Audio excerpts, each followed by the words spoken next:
A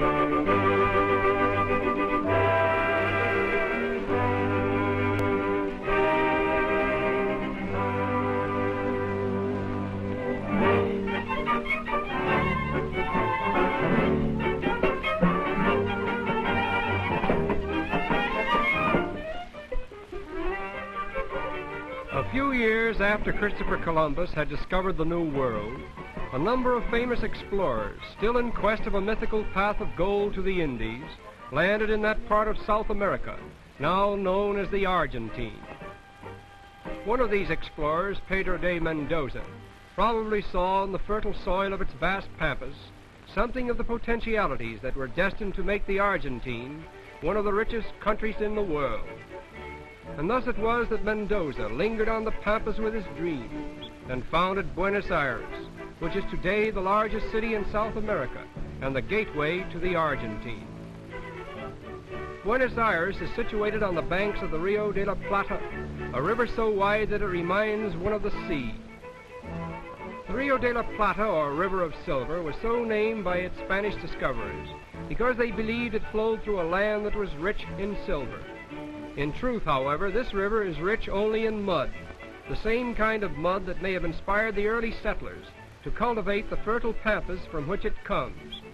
And by so doing, they have made the Rio de la Plata, in reality, a river of silver, for it is the main artery to the wealth that has contributed toward making Buenos Aires one of the world's most beautiful man-made cities. We refer to it as a man-made city because all of its beautiful parks, boulevards, buildings, and magnificent monuments owe their existence entirely to the genius of man, who received little or no support from the natural beauties of nature in making Buenos Aires a wonder city.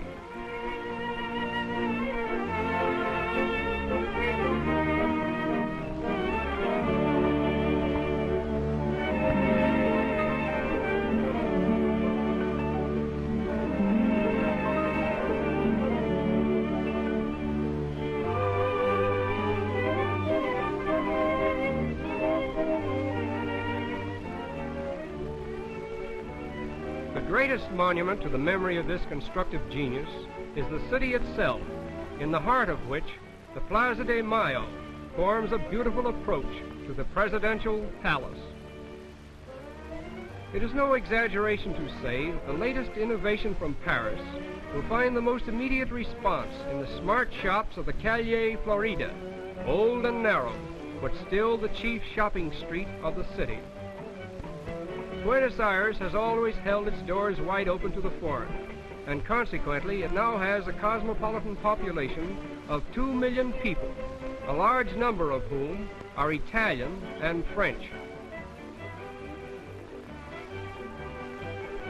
The age-old custom of selling milk direct from the producer to the consumer is one of the most unique sights in the streets of Buenos Aires.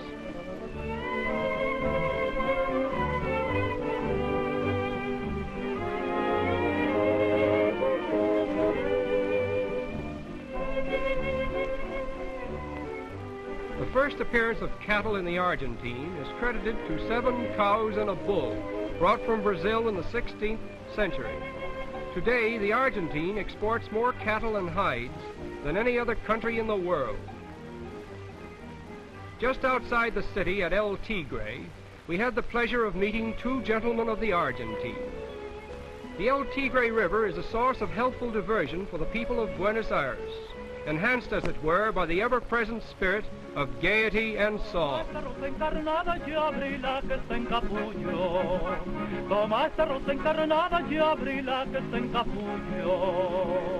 Encuentras mi corazón abrazado con el tuyo, abrazado con el tuyo, pero el alma separado. No llores, mi alma, no llores, no, que por tus penas me muero yo.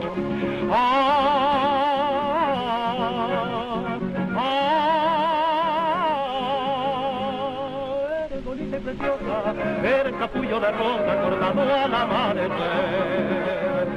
Eres bonita y preciosa, eres capullo de rosa cortado al amanecer. Argentines are a pleasure-loving people, and nothing holds a more important place in their field of sport than horse racing. The racetrack at Palermo is one of the proudest possessions of the Jockey Club, which is said to be the richest in the world. Aside from the internationally famous horse races which it sponsors, this institution is the hub around which revolves practically all the social life of the Argentine. Races take place here daily, and in the height of the season, the purses are so large that tremendous fortunes are won and lost during a single race. In Buenos Aires, it is a violation of the law for a man to appear in public without a coat, even though the heat may be unbearable. Consequently, some of the men wear pajama coats, thereby avoiding a serious breach of etiquette, as well as a possible fine of 5 pesos. Much of the romance of old Spain still remains reincarnate in the lovely women of the Argentine. It is seldom that an Argentine woman is troubled about the rights of her sex or any of the more virile notions that have stirred modern womanhood, for she seems to be content to live behind a veil of romance and to accept as her due the admiration so lavishly bestowed upon her. We doubt that in all of Buenos Aires there is a child who does not know Benito and his pigeons.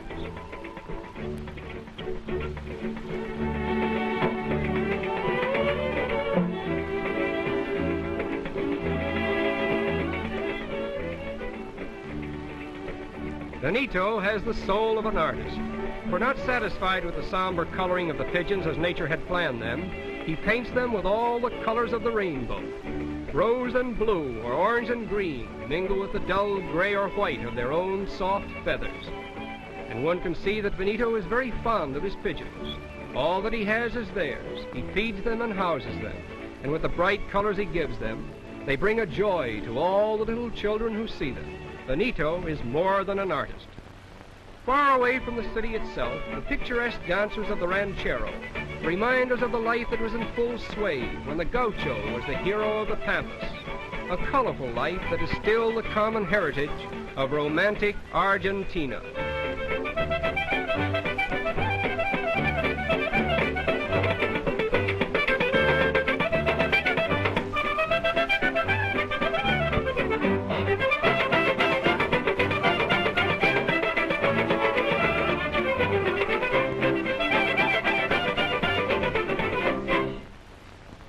For their mate, or tea, the Argentines will forego any luxury.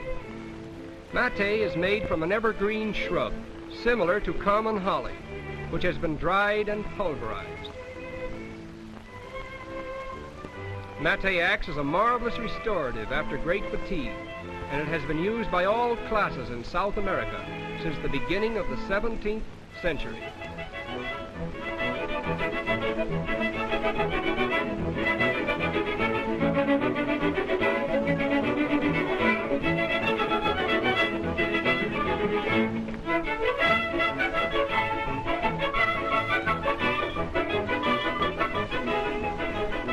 Verily, the spirit of romance, which is fast disappearing from a world overburdened with stern realities, still remains in the hearts of the Argentine people.